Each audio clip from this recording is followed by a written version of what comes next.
Przez ostatnie kilka dni montowałam TikToki pomagające wydostać się z wyspy, które zamieszczę też na końcu tego filmu. Opowiem też trochę o samej Etnie, o samej bohaterce całego zamieszania. Od 5 dni wykazuje ona wzmożoną aktywność. Sycylijczycy często ją nazywają Mongibello. Dla Sycylijczyków Etna to prawdziwy skarb. Pył wulkaniczny to skoncentrowana dawka minerałów. Dzięki niemu na zboczach Etny rosną rośliny całkowicie unikatowe na skalę światową. W ciągu ostatniego tygodnia przejrzałam setki, jak nie tysiące postów, wpisów, zapytań. Obecna sytuacja zrodziła więcej pytań niż wszystkie razem wzięte poprzednie erupcje Etny. Na koniec tego materiału zamieszczam TikToki. Etna znowu wybuchła i odwołali twój lot z Katani? Bez paniki. Po pierwsze, Sycylijskie słońce. Dzień dobry, dzień dobry. Dziś miał być odcinek związany z chlebem i pieczywem na Sycylii. Ale ostatnie dni i ta sytuacja, która dzieje się na Sycylii, spowodowały, że zmieniłam plany delikatnie, biorąc pod uwagę, że przez ostatnie kilka dni montowałam TikToki pomagające wydostać się z wyspy, które zamieszczę też na końcu tego filmu. Pomyślałam, że opowiem też trochę o samej Etnie, o samej bohaterce całego zamieszania. Od 5 dni wykazuje ona wzmożoną aktywność. Wypluwa chmury popiołu, z krateru wyrzucana jest świeża lawa, a krajobraz wokół zmienia się nie do poznania.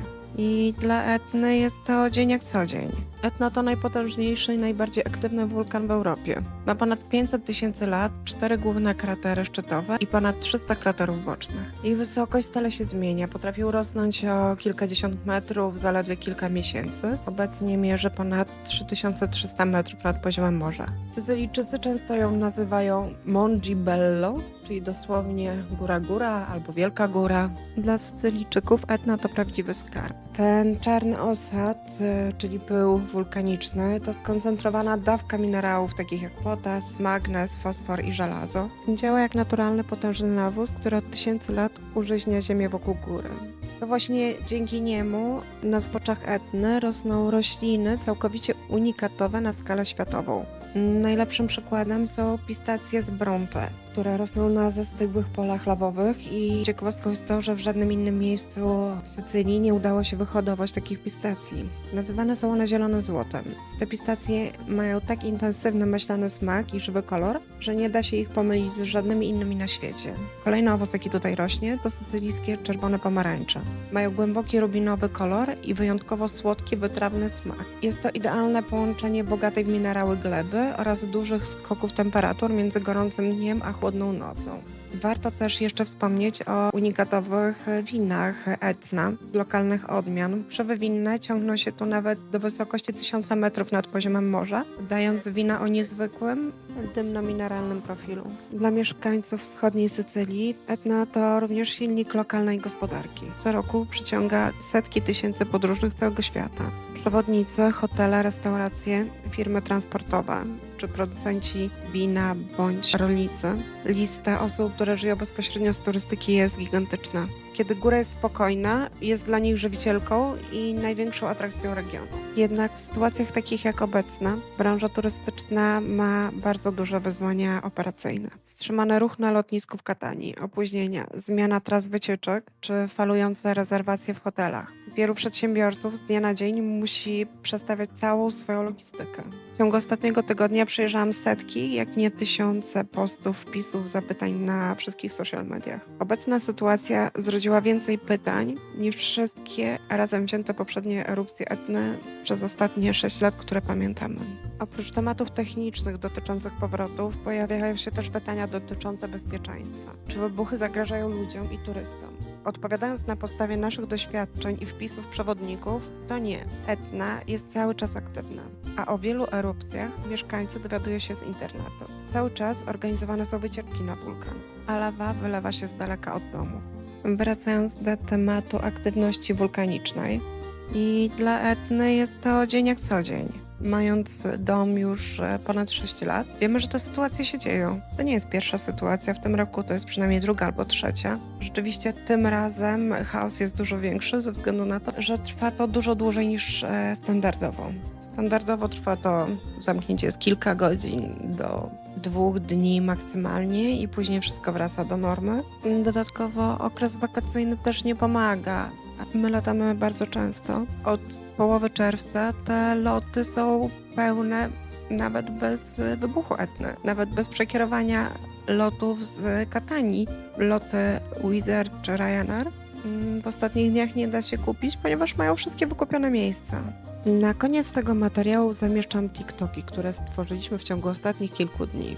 Pierwszy z nich jest krótkim przeglądem alternatywnych tras powrotnych z wyspy, które warto znać w razie niespodziewanych zmian w rozkładzie lotów z Katanii, jeżeli oczywiście nie chcemy czekać na propozycję od przewoźnika. Etna znowu wybuchła i odwołali twój lot z Katanii? Bez paniki. Po pierwsze, zachowaj spokój. Dane z ostatnich 2 lat pokazują, że pas zamykały zazwyczaj tylko od 6 do 24 godzin. Jeśli musisz wracać natychmiast, sprawdź loty z Palermo lub Trapani. Z tych miast dolecisz do większości polskich lotnisk. Opcja druga, lotnisko Comiso na południu wyspy. Dojedziesz tam autobusem w 1,5 godziny za około 9 euro. Opcja trzecia, powrót przez Maltę. Jedziesz do portu Pozzallo około 1,5 godziny, a stamtąd katamaran płynie na Maltę w niespełna 2 godziny. Z Malty polecisz bezpośrednio do Polski. 4. Włochy kontynentalne. Jedziesz do Messyny, skąd prom płynie 20 minut za 3 euro. Stamtąd pociągiem dojeżdżasz do Rzymu na lotnisko Fiumicino lub Ciampino. Pierwsza z konkretnych możliwości to wykorzystanie pozostałych sycylijskich lotnisk. Pokazujemy, jak sprawnie przejechać do Palermo lub Trapani. Utknąłeś w Katanii przez wybuch Etny? Bez paniki. Oto jak najszybciej wrócić do Polski przez Palermo lub Trapani. Pierwszy krok to transport do Palermo. Autobusy i pociągi kursują z Katanii regularnie od 4:30 do 20:30. Z dworca w Palermo dostaniesz się na 2 lotniska. Do Palermo Airport dojedziesz pociągiem lub autobusem, a do Trapani Airport bezpośrednim autobusem. Bezpośrednie loty z Palermo do Polski są mocno oblegane. Przez szczyt sezonu i wybuch Etny wolne miejsca znajdziesz dopiero za kilka dni. Chcesz wracać od razu? Wybierz przesiadkę. Lotów z Palermo i Trapani do Rzymu czy Mediolanu jest mnóstwo, nawet teraz. Z Rzymu i Mediolanu masz kilkanaście połączeń dziennie do różnych miast w Polsce. Inną, bardzo sprawną opcją jest krótka przeprawa promowa przez Cieśninę Messyńską i lot z pobliskiego Reggio Calabria. Utknąłeś w Katanii przez wybuch Etny? Bez paniki. Oto jak najszybciej wrócić do Polski przez Messynę i Reggio Calabria. Krok pierwszy, transport do Messyny. Najpierw jedziesz ze stacji Catania Centrale do Messina Centrale. Pociągiem zajmie to od 1,5 do 2 godzin. Alternatywą jest bezpośredni autobus na tej samej trasie. Krok drugi, dojście na przystań Molorizzo. Po wyjściu z dworca w Messynie czeka cię krótki 10-minutowy spacer. To zaledwie 900 metrów do przystani Molorizzo. Krok trzeci, przeprawa promowa. Z Molorizzo wsiadasz na wodolot Liberty Lines i przeprawiasz się przez Cieśninę prosto do Reggio Calabria. Krok czwarty, transport na lotnisko. W porcie w Reggio busem linii ATAM bezpośrednio dojedziesz na lotnisko linią Porto Aeroporto lub lokalnymi autobusami numer 27 i 28. Krok piąty, wylot do Polski. Z tego lotniska masz większą gwarancję, że samolot wystartuje. Do wyboru masz opcję z późniejszym lotem do Katowic albo szybsze loty z dnia na dzień do Mediolanu czy Bolonii, skąd codziennie jest masa połączeń do Polski. A na koniec opcja dla tych, którzy chcą połączyć trasę powrotną z dodatkowym przystankiem, krótki rejs na Maltę i wylot bezpośrednio stamtąd. Etna znowu sparaliżowała lotnisko w Katanii, a twój lot został odwołany? Nie panikuj. Pokazuję alternatywną trasę powrotu do domu przez Maltę. Krok pierwszy. Kierujesz się do Pozzallo. Najpewniejszy jest pociąg, który jedzie około 3,5 godziny. Alternatywą jest autobus AST.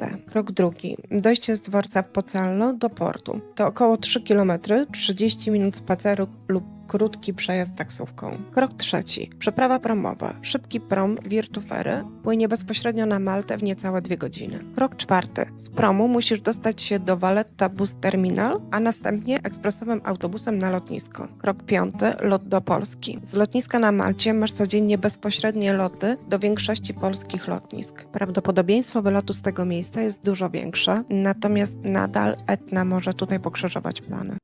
Od niezwykłych plonów i potężnej historii po realne, logistyczne wyzwania. Żywioł w cieniu Etny wymaga sporej elastyczności i wiedzy. Jeśli ten materiał dał Ci szerszą perspektywę i kolejne rozwiązania, zostaw łapkę w górę. Zasubskrybuj kanał i napisz w komentarzu, co najbardziej zaskoczyło Cię w tym wulkanicznym ekosystemie.